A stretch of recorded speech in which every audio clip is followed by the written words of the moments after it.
Welcome to the Wally Show Aftercast. All the stuff we did not get to during the course of the show today, including the weekend. Betty Rock, active, up. Did you get up early to do your taxes this weekend, or No. did you sleep in? Okay. Yeah, I slept in for sure. Yeah. I'm not going to get up early for that, but I did accomplish it. I got it done. I'd used ChatGPT only once or twice, so I would consider that. What'd you have to use it for? Like just tax question? Well, did they ask you? Well, because my refund was coming in higher than I thought it should, and that was like, Why would you Bragger. question that? No, Yeah. no, because I don't want the IRS Take the knocking money. on my door. That's so crazy. I checked, and it was like, yeah, you should have checked this box. And I was like, oh, okay, perfect. So And then I it was did, lower? And then, yeah, it was lower, but it seemed like it was right. So I was like, okay. Oh, that's a bummer. That makes me feel better. I've always told like my accountant and stuff like that. I'm like, use all the law you can, but don't even get close to like skirting the things, man. Like, because the IRS, man, dude, you do not want to be. I mean, they have made people's lives miserable. Have you been audited? No, I never have. Knocking on IRS, everything. you should knock on his door. That's the thing, man. Like when we all have to voluntarily pay taxes, they make it so hard to pay taxes. Even if you're using TurboTax, the questions it asks you, you're like, I don't know. I'm not sure. And so it like just doing a flat tax would take all of that out. It would get rid of all of the tax people that you don't need, like the IRS agents. It's like, okay, everybody pays 10% of what you made. Done. And then we're good to go. And it's like you write your check and you call it good. But there's so many things in the tax code that wealthy people can use to avoid paying taxes, and then the middle class ends up paying for everything, and then you get in trouble if you don't do it right accidentally. It's so dumb. It's nuts.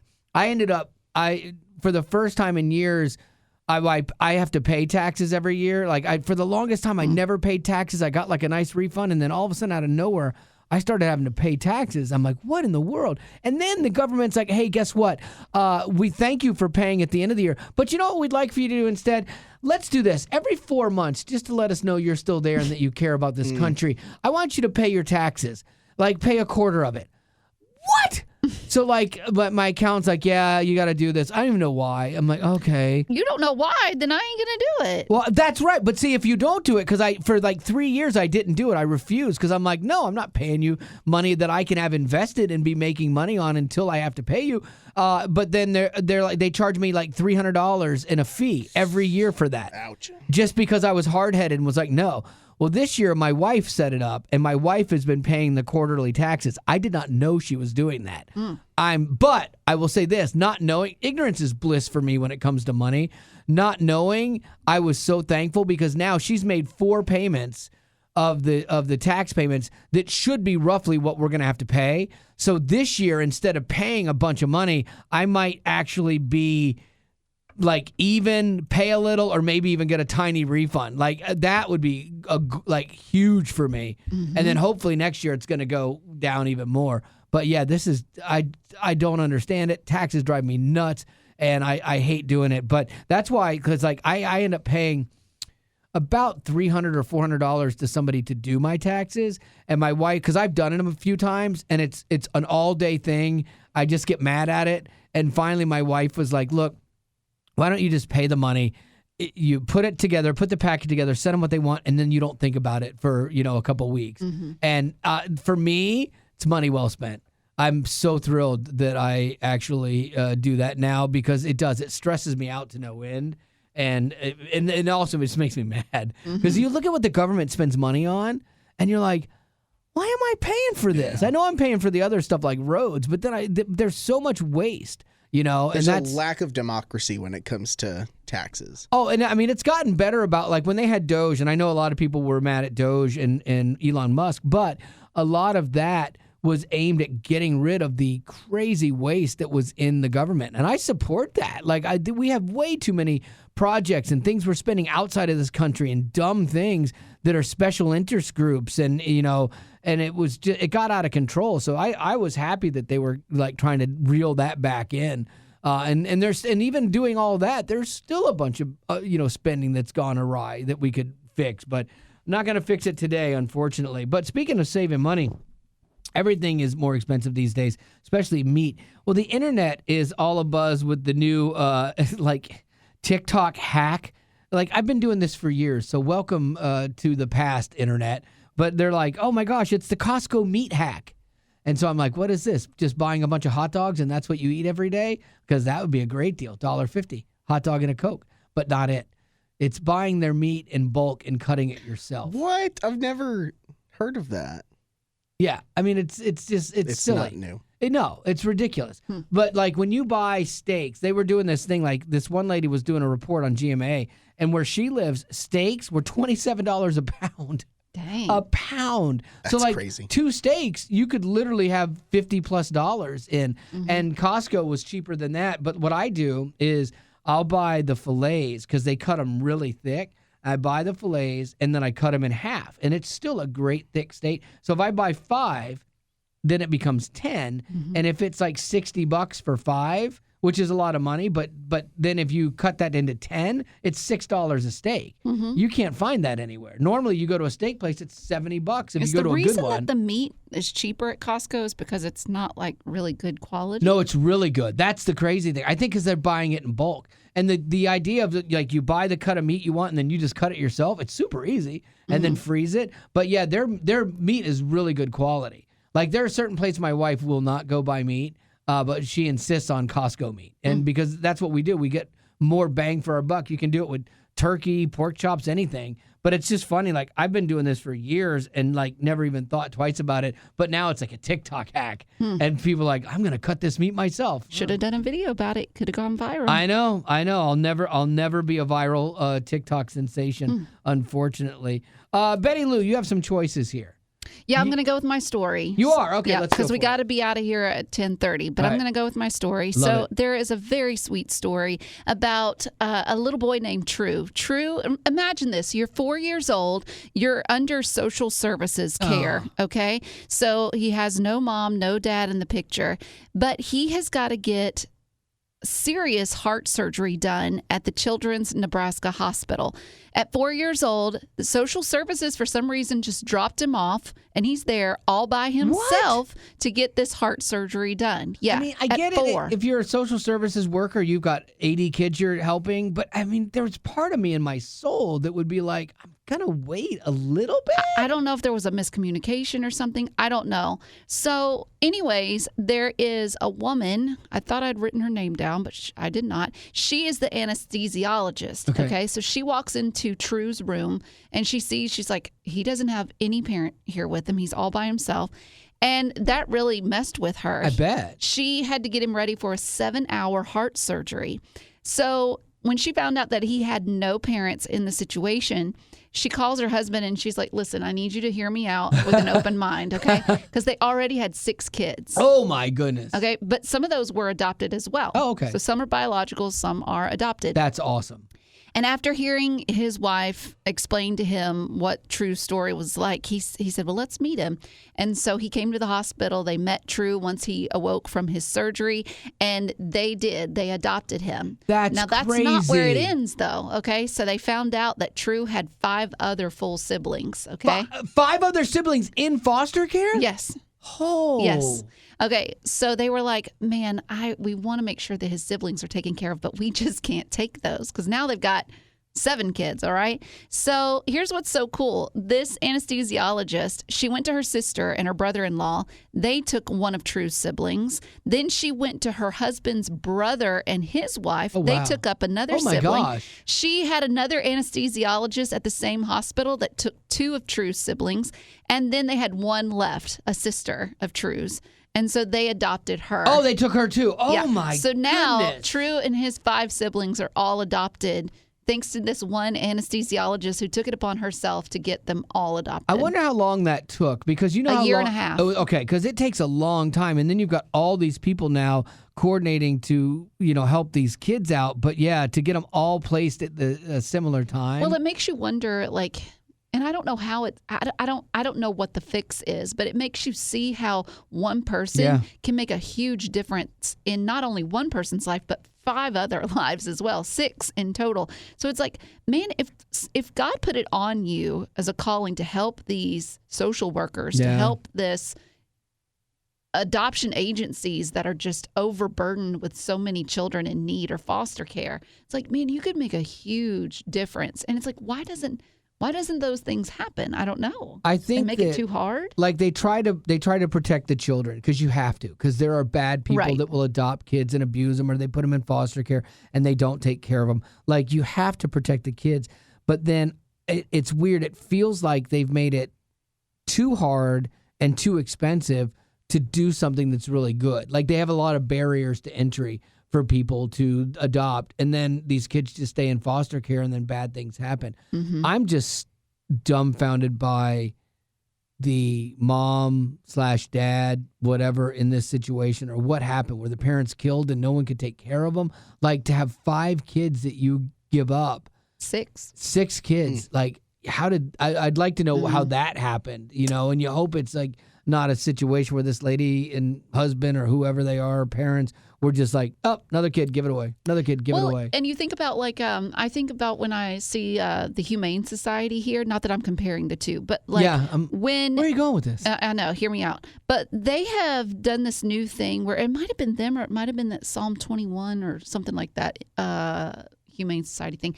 But what they would do is they would take individual photos of each pet and then they would give like little characteristic titles about it, or they would say this one is missing an arm or something. And I mean, people were quick to get that pet. So is there something like that for kids where you like you take their picture, kind of like Compassion, and you tell like the interesting characteristics about them, because like you look at Punch the Monkey, okay, this is one monkey that got the world's heart by storm, okay, and it was just because he was pushed away from his mom, and then he's dragging around this little stuffed animal. But you know that there are children that are in similar situations, if not worse. I don't think it's a matter of people not wanting to help. I think you have more than enough people that want to adopt, but they make it too hard and too expensive and too much time. And the kids are the ones that ultimately suffer. You have a line of parents around the door that would probably sign up and, adopt kids tomorrow if they could, but it doesn't go that way, unfortunately, Well, someone in charge needs to I know. do something. I know. Maybe I'm not that maybe person. that someone's you. You're like, nah, I like to sleep on weekends. That's true. Love to help, can't. What do you got? You want to do some calls, right? Yes, this is the new I do. feature. So we had talked about this on Friday. We had talked about how there is now a new hotline that I want you to call if you have any suggestions, questions, or just comments, or just life advice that you would like to get. And we did. We received a couple of comments. I want to start with the first one. This guy, he didn't leave his name, but you'll see that it's labeled heightist. Okay. Okay, let's just play it. What's up, gang? So I discovered that Miss Betty Rock is a heightist. She likes people 6 feet or taller. She's missing out on some good guys. Love the show. Take care, y'all. Love you. So he's calling me a heightist You because, are. Here's the thing. Hear me out, okay? Maybe I am, but honestly, if I met the right guy, I wouldn't care. Sure. But I haven't met him. And so I'm going to be picky. I'm going to be choosy. And if you ask me what I want, 6 foot or taller. Yeah. I mean, there's nothing wrong with that. Can the right guy be shorter than you? Ooh, short king. Like, this is where, Can he? I guess. I have a harder time, The too. Lord is Like, going to have to do some work on my heart. if Haley had been 5'8", then it would have been like, looking up a little bit too I wouldn't much. have cared. Like if my wife was taller than me, I don't care. But would she have? Right, exactly. Like she will not wear heels with me very rarely because she doesn't want to be taller than me. And I'm like, babe, do that. It doesn't matter. It's fine. But she doesn't. So look, here's what I would tell you. It's fine for you to be a heightist in theory. Hey, this is what I'm looking for. But to rule somebody out because of height alone would be silly. Right. Which I don't think you would do. I've dated guys that did not meet the 6 foot requirement. Right. Because I know that once you get to know someone, that doesn't matter to you anymore. I completely understand that. However, why not? Yeah, why not shoot for the moon and then get the troll? Absolutely, yeah. I mean, that's what my wife did. My luck.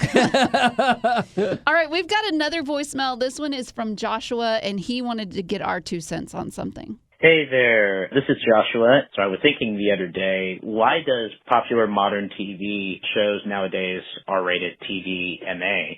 And as somebody who's grown up in the 2000s with 24, Supernatural, Alias, Lost, all those were rated TV-14. But I guess apparently broadcast networks have regulations as far as what they show to the public that don't apply to streaming. So unless you're Disney Plus or Netflix to a degree, it's kind of hard to find quality TV shows that are appropriate for everyone. So just wanted to see if you guys had any fun thoughts about that. Even Disney Plus isn't a safe bet anymore for content. You know, there's agenda, programs through that you got to explain to your kids or keep your kids away from, which I can't stand. But the broadcast is different from cable and from streaming. Even cable. What you can say on cable is vastly different than like ABC, NBC, CBS. Cable, like if you watch, there's times like I've been watching like 90 Day Fiance or something, and there's times I'm sitting there watching it, and we're watching it later, so it's a different day and whatever, and you're like, oh, this is a replay. This must just be for the internet because it's so bad. And you're like, wait, this actually aired on their cable. And you're like, I cannot believe that this is passable now. And then you're like, well, why am I watching this? Because the standard has gotten so bad. PG-13 is what R used to be, and when I was a kid. Like, you get away with a lot more now. Well, recently I got my mom on a bunch of streaming services, and I had to explain to her that, because she was seeing all of these shows, and she was like, oh, that might be good. Oh, that might be good. Nope. And I was like, Mom, I said, when it comes to ratings on Netflix or Hulu, whatever, it's a different ball game. Yeah. Like, it might be okay if you watch it on TV, actual public television, but on streaming services, Netflix is like, let's push the barrier. What they say is good for a 14-year-old is shocking to me. Yeah. Like they're like the things that when my daughter was young that they, PG-13, and I would watch before her or something like, well, you've got to be kidding me. I don't want a 13-year-old watching this. Even I want to keep her as innocent and pure as possible for as long as possible. However, I will point out that one thing that I find funny is that they give it a high rating or mature rating if they smoke. Yeah. Okay. Yeah. So, like, my mom and I are slowly watching our way through Call the Midwives, and those happen like in the 40s, 50s, and 60s. So, I mean, there are women and men all around that are smoking. But you'll see it on the rating. It's like rated TVMA. Right, for smoking. And you're like, oh, heaven forbid. I know. You're like Danny Ray. Quit blowing your pipe smoke in the house, Danny Ray. Good Lord. It's just funny. Yeah. I do this too. Betty Rock always makes fun of me because I'll see like a movie trailer and go, oh, that looks interesting. And I don't look at the rating. I don't. I think you do it on purpose. No, because you can say I didn't know the rating, and you're telling the truth, but ignorance is bliss. You don't want to know. Yeah, honest, truthful. Like if I see something, I'm like, oh, that's interesting, and like a lot of times they show stuff that isn't like vile language, or they they can't because it's the trailer, and so then you get there and you see, oh, holy moly, this. My wife and I, there was a Nicole Kidman movie. And we had seen the trailer, and we're like, oh, that's interesting. And we went and saw it, and we get in there, and we're like, oh, my gosh, this is like raunchy. And so I'm like, honey, I then think we stayed. No, I'm like, honey, I think we should leave. And she's like, give it 5 minutes. I'm like, oh my goodness. I really, my spirit, my Christian spirit feels we should leave right now. And she's like, I don't know, it's no worse than Bridgerton. I'm like, honey, I'm leaving. Worst. I'm gonna walk out of here to save my mortal soul. Yeah, she's the problem. You stay here if you believe that you can look yourself in the eye when you get ready for church on Monday. My gosh. No, we both looked at each other and we're like, I think we should go. And I'm like, yeah, I think we should go too. Yeah. And it was bad. Like, it was really a poorly executed movie. But yeah, it was just raunchy. I find that most times, if it's that raunchy or if it's that R-rated or whatever, really, it's a bad movie. Yeah. Like the plot was so bad that they were like, well, maybe if we put this in, it'll carry it. Like, maybe if we show Nicole Kidman being a freak, then that'll make up for all the holes in the story. It did not. Yeah. It did not at all. And so that's the first movie I've walked out of in a while, but I was glad that I did. Joshua, I would suggest any kind of shows if you want to watch Call the Midwife. It might be something that's guys don't really care for, but I'm just saying. That one even sounds bad. Like maybe because I'm thinking of the Handmaid's Tale, which isn't great. No. Like content wise. This is about like. Yeah, it's like midwives back in the 40s, 50s, and 60s, and they're helping women deliver their babies. Oh, okay. Because on IMDb, it's listed as TV PG. Oh, that's good. That's less than PG-13. Well, maybe because of the smoking. Okay, so this one's doesn't have a lot of bad stuff in it. Because some of the stuff you watch, I'm like, whoo, girl. And like Dateline? Yeah, and then there are times. There are times when Betty Rock will come in here singing a song that I'm like, good Lord, girl.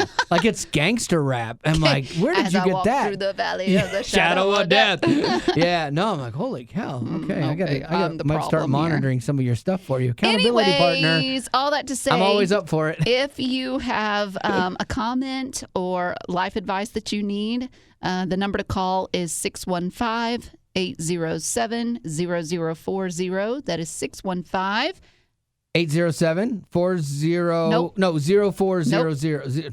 Comment. 615-807-0040. That was it. That's what she said. So that's the other thing too. Like this is fun doing it this way because it's almost like doing the radio show too, is getting other people to get involved. So I do like this thing. So definitely use it. And I'm going to be out starting Thursday. And so next week, Betty and Gavin are going to be here. And so you can still call that number and leave stuff, and we'll do them when I get back from Ghana. So there you go. All right. Do you have some birthdays? I do. I have a birthday. This one is from our Claire. Hi, Claire. Hi, Claire. Her husband, Connor, his birthday is today. Happy birthday, Connor. She said he loves games and the Seattle Seahawks and is also a great husband, dad, and pastor. 2025 was our craziest year yet as a family, and Connor kept us all together, sane and laughing through it all. Did Seattle win this year? They did. They're Super Bowl champs. It's a good year for him. He should be happy. Yeah, he should be really happy. The question is, Connor is still living off the high of the Seahawks winning the Super Bowl. Have you ever had anything that happened to you where you were so happy about it that your happiness lasted for days or weeks or months? Oh, a lot of times for me, it's when I do a project that goes the way I want it to go, and it comes out perfect, or the thing I thought was going to be horrible ends up being good. That definitely gets me. I had the exact opposite example this weekend. I switched over to iCloud for my phones. Nightmare. Just a pain in the tuchus when you're trying to get it to back up your phone and not back up all your photos. Like my wife, I wanted hers to set up to back up her photos. I just want it in case I lose my phone. So she wanted to do her photos. It's still taken over a day to sync all of her photos. How many photos do y'all have? She has 25,000. But still, I mean, like over a day of just constantly syncing, it's nuts. Yeah. And then things weren't working and stuff like, So are you saying that things that don't go wrong stay with you more? Yes, because I enjoy it. Yeah. You enjoy what goes wrong? No, things that don't go wrong, I live off that high. This is just anger. Like, and because I know I still have to go home and do stuff today. Because then when I did my phone, it tried to attach to my laptop, and then it jacked up my laptop. It took everything off my desktop and took it away. I'm like, how? I think what we're finding out, Claire, is that Wally, the good things will happen, and those will stay with him for about maybe a day, a week at the most. For sure. But if something infuriates him, Blue Ridge barbecue guy, or the lipstick lady, then that will stay with him until his death. 100%. On my deathbed, I'm going to be like, tell the lipstick lady she was the last thing I had on my mind. She's like, I don't have time for this. Yeah. I would say the one thing that I can think of most recently was when I stayed at Chick-fil-A overnight to win that year-long free Chick-fil-A. And you got it. And that stayed with me for about a year. Actually, no, it stayed with me longer because now if Chick-fil-A ever gets brought up, I'll talk about it, how I spent the night in a parking lot. I love that. Just so I could win free Chick-fil-A for a year. That's a story, that's a first date story, too, because it does a couple things. One, it shows that you're crazy but committed. And two, it shows that you'll do something fun and kind of unusual. Show that I'm crazy. Well, you got no option on that one. That's just going to come out. I'm already working with a short king here. Yeah, yeah. Because I'm a heightist. Yes, and also, too, it's just a funny, story about you. That's a good first date story for sure. Or 2 lies and a truth kind of thing. That would be a good one. I'll work that in. Yeah, for sure. Gavin? I always think back to a soccer game that I played when I was young, where I scored a game-winning goal. Oh, nice. Which for a guy who played defense, who's also a short. Yeah. Just wasn't the most athletic. Just doing something like that where you had the respect of your peers. Yeah. Coach was ecstatic. Again, marriage great, kid great, all that stuff. Yeah. This one was on a weirdly different level just because of the intensity of the moment. Was hard to beat. I remember junior high basketball, trying out for basketball. I'd never made the basketball team because I was a short king, still am. And I remember dribbling during the drills, and I made a left-handed layup. And Coach Loveland, still remember him. He went on to be the principal. He said, pass the ball! Yeah, and no, he said anybody that can make a left-handed layup like that deserves to make the team. So then that afternoon, you get to the cut list. I'm like, I'm looking for your name, I got cut.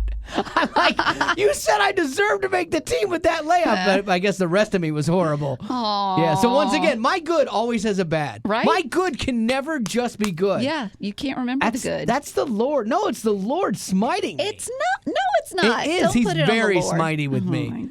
Every time he gives me something good, I know there's a kick in the face coming up. Wow. Anyway. There you go. All right, that's going to have to do it for your Aftercast. And as always, thanks for being a potty.